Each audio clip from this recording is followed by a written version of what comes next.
So a couple of categories with some big question marks over them. Where are people going to live? How important is science in terms of their perspective? What types of brands do they value versus convenience from big brands versus shopping local and supporting their local companies? And then sustainability versus safety. So these are all the things that are pretty unknown in the industry at large. So why should we care? Our customers are having a whole different world this year than ever before. And so if you're not staying on top of it, you're going to lose a competitive edge. The market's not going to look the same on the other side. So you need to toss out old data and assume that you've got to relearn what your customers need. Those user personas that we developed for our products before may not be true anymore.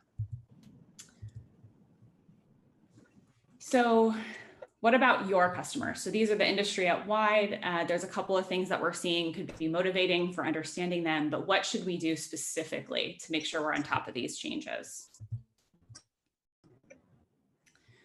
So the first thing is make sure to ask and spend time listening. It's very easy to jump in and ask a lot of questions, but we're finding there's a lot of power in the silence this year, kind of letting people sit with their thoughts and letting them meander. Because customer needs are changing. And so just asking them what they need or asking them what their day looks like, they kind of have to stop and spend more time. And you get to even deeper answers if you let them think through it and process it more deeply than they normally do. So their needs are changing rapidly. We're seeing huge shifts depending on what customer segment they are, whether they are a professional who can work remotely, whether they're somebody who needs to be wearing PPE in their workplace, whether they have kids, what their economic situation is. These are huge, all these different elements are hugely adding up to different behaviors and needs for this year. And I think the hardest challenge for product managers is it's really difficult to anticipate. It's difficult for anyone to anticipate, but it's our job to stay on top of these trends so that we can really make sure that we're serving our customers and that we're relevant. So the bottom line is talking to our customers is more important than ever before. And in some ways it's harder and in some ways it's much easier. So let's talk about it. So for those of you who may be less familiar with user research, I'm going to give a quick introduction to some of these concepts so that we're on the same page as we go forward. So user research on three things. We want to understand what customers are doing. So what are their behaviors? What are their actions? We want to understand what their needs are. And we want to understand what motivates them. And by understanding these three things, we can build better products for them and also build better product marketing. So all these, there's a whole bunch of different techniques that you can go through to answer these, including observations, task analysis, and other ways of getting feedback. Nie wiem, z 15 minut jeszcze? Też, czy nie? Yes. Nie. Is there a question? I don't see anyone's face, so I'm going to assume that wasn't a question. But if there is a question, feel free to jump in. Somebody had been unmuted. I just muted him. So thank you. Okay. All right. So how do we find answers? So there's qualitative methods and quantitative methods. So the hard numbers and then the softer behavioral things, the why and the what, I like to say. So when we look across the spectrum, we can say with A/B testing, if we just change this one variable, what is the ultimate impact on behavior? So we have firm numbers, we know exactly what behavior is changing, we can get really specific and targeted. We can do analytics analysis, click tracking analysis, a whole bunch of stuff to know what's happening. On the flip side, we're looking at usability testing. So what are some of the pain points? How are people using our products now versus what we thought they were doing before? We can talk about interviews, having conversations with people, going deeper one-on-one. And first impression testing. So the idea of understanding what's the first thing that they understand when a new customer interacts with our product. Elsewhere on this spectrum, we've got different types of surveys, whether it's email-based surveys or intercept surveys where you're sending them in context within the product. And then card sorting and tree testing are mechanisms for us to be able to understand, are people navigating and understanding different aspects of our product. So today we're really going to focus in on usability testing, and we'll touch on a couple of these other things as well.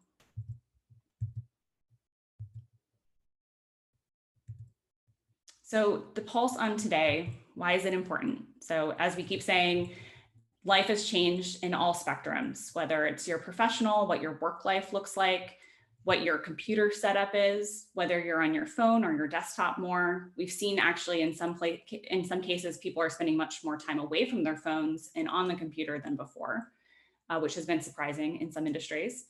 And then personally, whether you've got, you're at home with your kids in schooling, or if you live alone and what that looks like. And so the needs of these different groups are just really dramatically changed from before. So it may be the case that the problem that your business is solving isn't a problem anymore. Like if you are solving something in the office space about collaboration in a meeting room, that's not a problem that people are experiencing at the same volume as before. They may have it in the future, but they are not having it today. And it may exist in a new form. So with that same example, people are doing remote collaboration. So what does that look like with the same product or with new products? It may exist along new problems. So my kids are running around in the background and screaming. And so I'm trying to collaborate and focus with my coworkers, and that context is so different than when we're all sharing and working in the same meeting room together. So why does it matter that all these things are changing? Well, people's focus changes, people's ability to pay attention to the details, or their willingness to tolerate frustration has decreased because there's just a lot more happening in their new context. So you can have a much bigger impact on your customers if you really understand what they're struggling with today, what those motivations are, what those challenges are, and really keeping an ear to the ground as things continue to evolve. So what would I recommend for keeping a pulse on today? So normally when we're looking at product design, we're saying, let's talk to our customers and build a customer persona. Okay, we've done that. We now understand who our customers are. Okay, let's build a roadmap. What are our customers' needs? And then you work on research for each of those specific things along the roadmap. Well, all this past research is maybe not relevant anymore. And so because things are changing and because what we have, we can't rely on, it's important that we schedule regular listening sessions, what I call them. The idea of just keeping a pulse on what's going on, getting a baseline read of what are my customers doing today, what's changing for them, what new needs might I anticipate that my business can help them with. I would recommend asking the same questions each time. So getting on a regular cadence, once a week, once a month, talk to 3 to 5 customers and ask about the same questions so you can start to track some of these qualitative insights over time and hopefully be able to identify some emerging pain points early on. You can also create simple survey questions to do this. So if you have a large scale group of people that you can reach out to in context, you can ask them 1 or 2 questions and continuously collect the same thing. So in normal times, as a researcher, I want to say, what is my research question? And then I specifically target the questions I'm asking for that. And this is a huge pivot where I would just want to have a clear baseline of what's going on over time, whether it's quick survey responses or a deeper conversation with customers. So the research question in that case just becomes, what's happening today? So what should we ask in these contexts, whether it's a deeper dive or a survey? You want to just continuously understand what people are doing with the product today. Where are you using it? What are you using it for? You'll find these answers are quite different, as I've given some examples already. They're just in a whole different world and context, but they may have found that it solves some problems that have emerged that you didn't know about before. What has surprised you about using our product this year? You know, a lot of times people have spent the time to reflect on what's changed in their world, and they'll share that context with you. But getting into the specifics about how they're using your product and maybe some features that have been more helpful or less helpful, more frustrating, this can help you get into the weeds on some of that. And then what impact does our product have on your personal life or your professional life, whichever is more relevant? So really understanding the impact and the position it takes. You may even ask how has that changed over time? Like what did that look like before COVID and now in our current environment? And by asking these over time, as people start shifting into new behaviors, you'll start to uncover new answers or things that are maybe less surprising than they were earlier in the year, as they might be something else that emerges in 2021 that's surprising. And then the last thing is, if you can make any change to our product today, what would it be and why? And this is a good question to generally be asking when you talk to customers, but to get the sense of, if they could do anything with the product, what would make it easier for them, or what would help, what would the feature be or the solution look like that might help them uncover and really solve for some of the things that are emerging. So you could imagine with collaborative office software that people are now virtual and the whiteboard is actually the big challenge. So how do I recreate the whiteboard experience when we're not in the office anymore? Could be an example of something that could emerge from that. And it may or may not be something you've already anticipated. So keeping track of that over time across these 4 questions can be really helpful. But then we want to start to think about anticipating future needs. And this is hard. It's very hard from a research perspective because we generally are very terrible as human beings at predicting what we're going to do in the future in an environment that's predictable. So whether that's I'm going to run every day for the next 27 years, that's probably not a very reliable thing that's going to work for everybody. We have a higher sense of what we can achieve and the timeline. It's general advice that if you set your goals, you set the worst case environment and you double the length of time, you still are only halfway to delivering the thing that you set out to do. So we have a great idea of what we want to do, but we're really good at choosing the thing that's a little easier or not anticipating all the problems on the way. So it's a long way of saying we don't want to ask customers, what do you think you need in the future? Because they're not going to know. And it's not going to be helpful or really good information to act on. So then what can we do if we're thinking about anticipating this? So as I said, we cannot accurately predict our future behavior. Netflix, I think pretty infamously has talked about how people talk about what they want to watch, like they want to watch documentaries, they want to watch things that are educational, but they end up watching things that are very easy to watch, like reality TV shows or competitions and things like that. So just kind of keeping that in mind that we say we want to do something, but we ultimately do something else. And we need to be able to figure out how to know when that's emerging and know what that answer is going to be. So I think the last talk really talked about how important it was for us to act on data. And that's true here too. So the data shouldn't just be what customers say, it should also be what they're doing. So what do we focus on instead with customer interviews? We want to talk about struggles.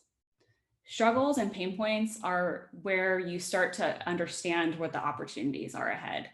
So there are some very early day struggles that happen with COVID that if you look back on time, you might have anticipated that flour was going to run out or that toilet paper was going to run out if you had been keeping a pulse and having conversations with people across the country. So if you can get an understanding of what's keeping you up at night, what are you struggling with, like where is this product not serving you, that's going to give you a better sense of what kind of needs they may have in the future.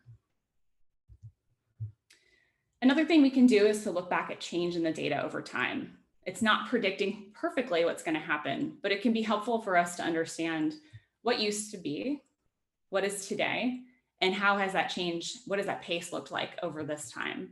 Because people can change rapidly, but generally it takes us a little bit of time to get there. So we can start to anticipate by what we're struggling today with, and then what the changes have been to be able to start anticipating as product managers what the future looks like. Again, customers aren't going to give us the answer. So we've got to piece together these data points to get to the understanding. And then the last thing is to understand what has evolved throughout COVID. So the things that people needed in April are very different than what they needed in September. That's true for what it looks like if you have kids who are at home and it's summer and they don't have school versus in the fall and now they're doing school at home or they're going back to school. And that could be true for a number of different items across somebody's world. So talking to customers about how things have evolved will also help you stay on top of the pulse of what's going to come. So what to ask and who to ask it to. So you want to first start with your current customers. We want to understand how they've been impacted, what their emerging pain points are. We want to talk to the people who are potential customers, so that target niche. So we've got marketing personas or user personas. We want to talk to those people. So who we thought we knew, what has changed for them, so we can update and understand that audience better. But the last thing that is also pretty unusual is that we want to cast a really wide net. So there could be a whole bunch of people out there with new problems that you wouldn't have been able to anticipate before because it didn't exist, but they may be able to be something your product can adjust to today.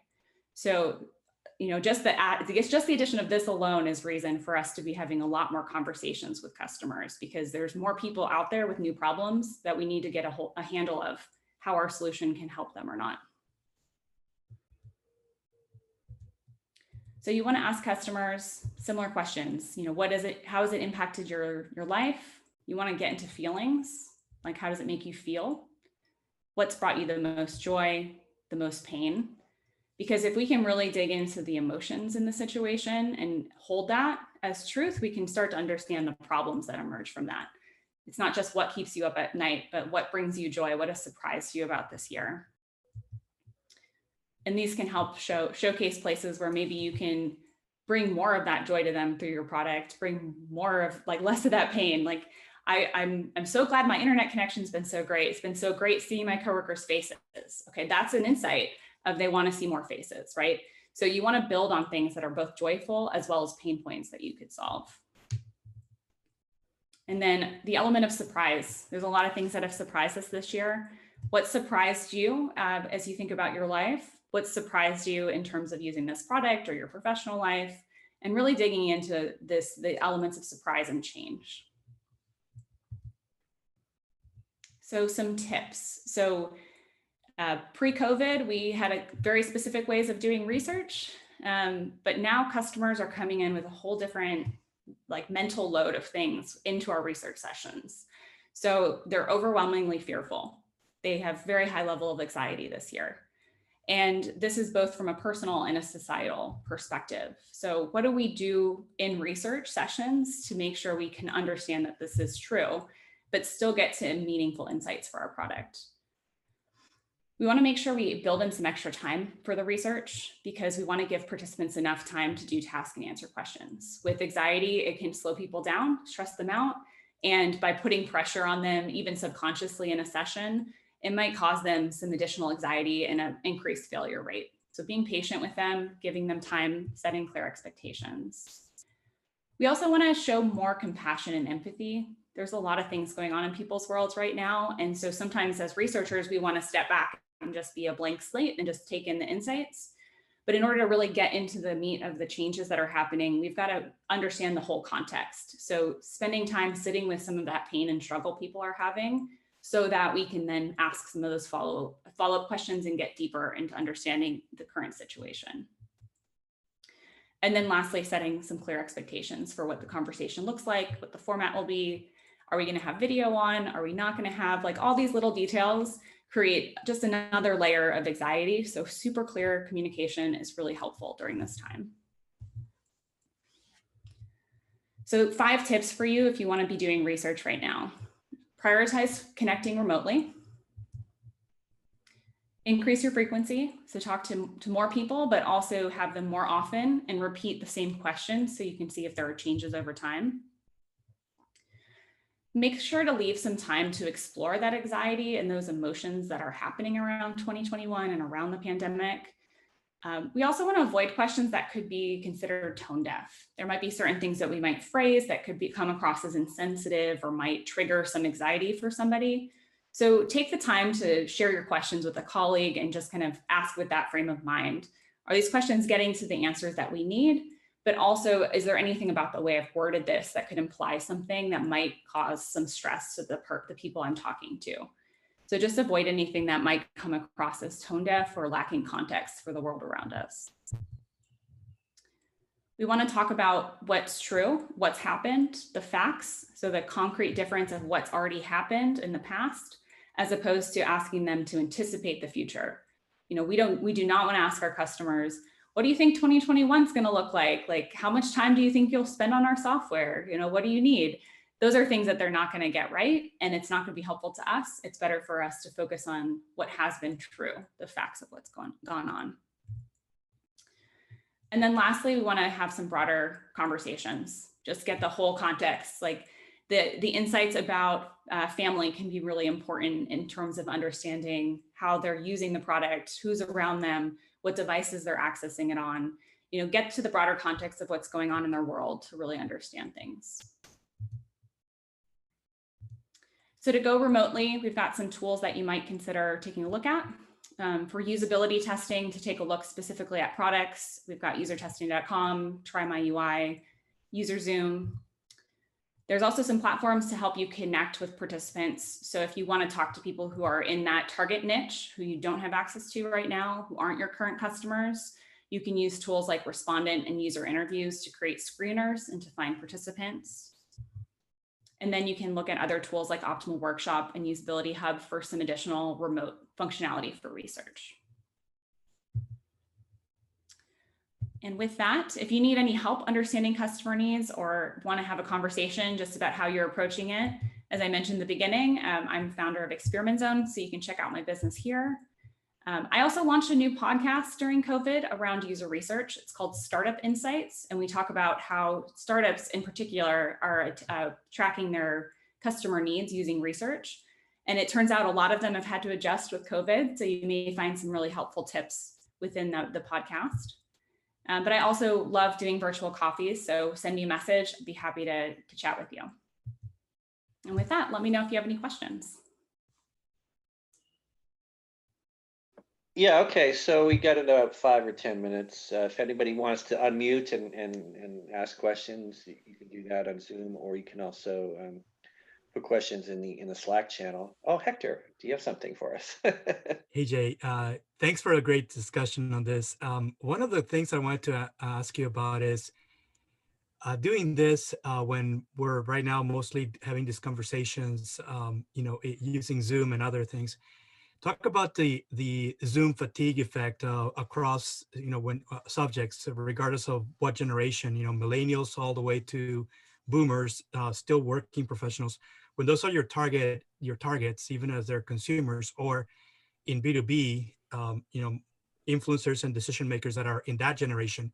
So these are working professionals.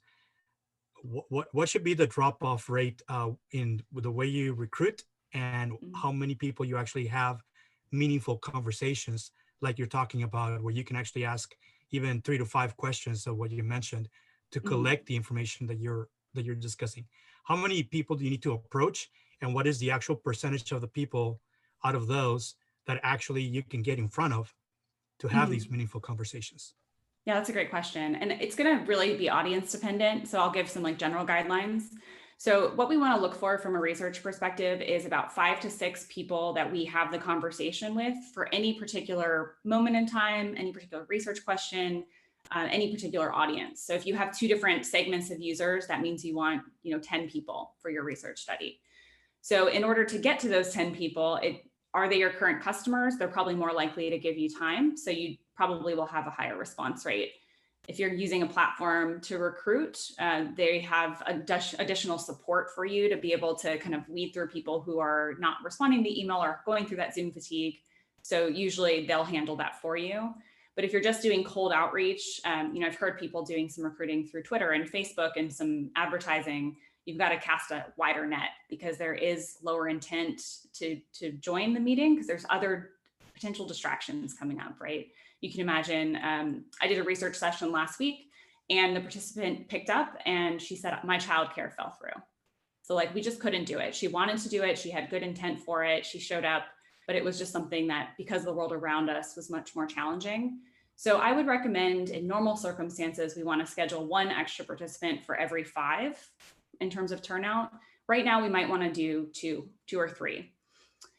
Some other ways we might address it is we want to make sure we still are giving incentives to do the research, Amazon gift card or an incentive for your subscription service, what have you.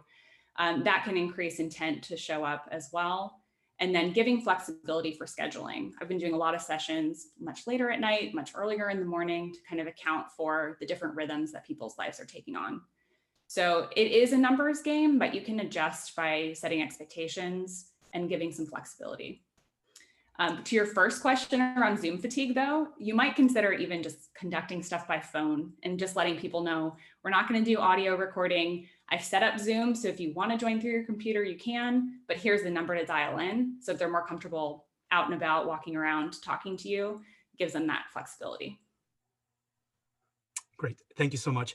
Are you familiar with any tables that give you the numbers, how many numbers that if you have a large, according to the size of your market, how do you reduce the margin of error by undersampling, not going to enough stakeholders, especially if you already know that the people in the market, the size of the market is already a few million people?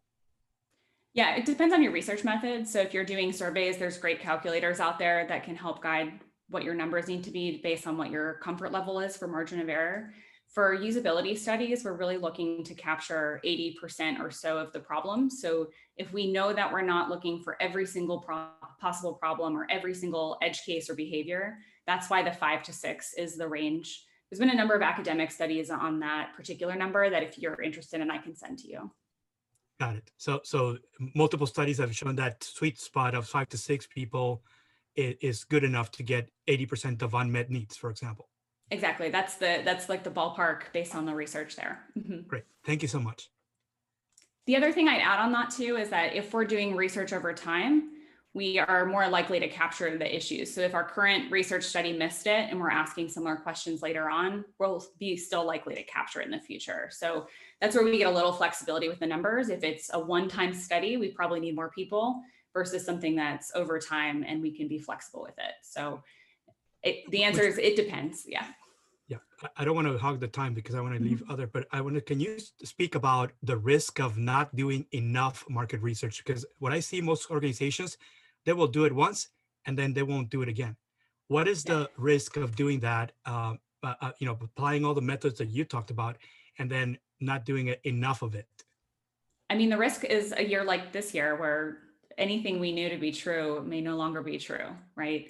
My life looks nothing like it did in January. Nothing about when I wake up, how I spend my time. I mean, I'm even in a different room in my house most of the day than I used to spend my time. Like all these little details add up to how my life is experienced. So if we're not doing research this year, we have no idea what's going on. It's generally true that customers change over time. So I probably have a different answer pre-COVID about frequency, but like this year, imagine there's a great YouTube series. It's a comedy bit by this woman who talks to herself. She's like, hey, January self, this is April self. And they talk about the differences in the world. And so if you just need like a fun, playful way to project like all the changes that we've all gone through this year, there's some great examples out there. Yeah. Oh, did you have something, Jane? Or no? Okay. Well, anyway, yeah, AJ, I'm going to check out your podcast. It sounds very interesting, and I like podcasts. You mentioned tone deafness, I guess, in how you communicate with the people in the customer surveys. I think a lot of it's somewhat related. A lot of corporations have tried to come across as super compassionate during this time, and it really comes across as inauthentic to me, anyway. I'm thinking. My insurance company, State Farm, I've been with them for decades, and they never raised the rate. Then they raised the rate on me, and literally the same week they're running all these TV commercials about how they're giving me billions of dollars to their, I don't know, it just rubbed me the wrong way. But and but I kind of feel sympathetic for people on the other side. It is so hard to know what changes are going on in people's lives. I'll see people say things like, "Oh, well, just stay home from work." Like it's that easy. Not everybody can just stay home from work. You get childcare considerations. Some jobs cannot be done remotely, and people just toss this stuff off like, "Oh, well, just don't go to work today." No, it's not that easy.